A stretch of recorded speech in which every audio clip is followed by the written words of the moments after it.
Анализираме две сценарија. Во текот на оваа недела ќе има Министерството за финансии поединечни средби со дел од банките, вклучително и Централната банка, гувернерката, и очекувам крајот на оваа, почетокот на следната недела веќе да излеземе со конечна позиција и да тргне оваа работа.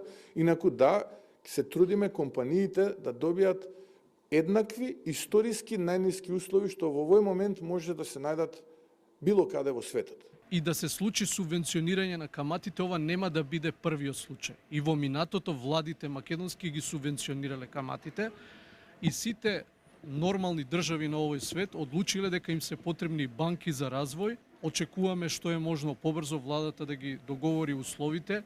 Овој кредит во однос на рочноста е поповолен во однос на комерцијалните.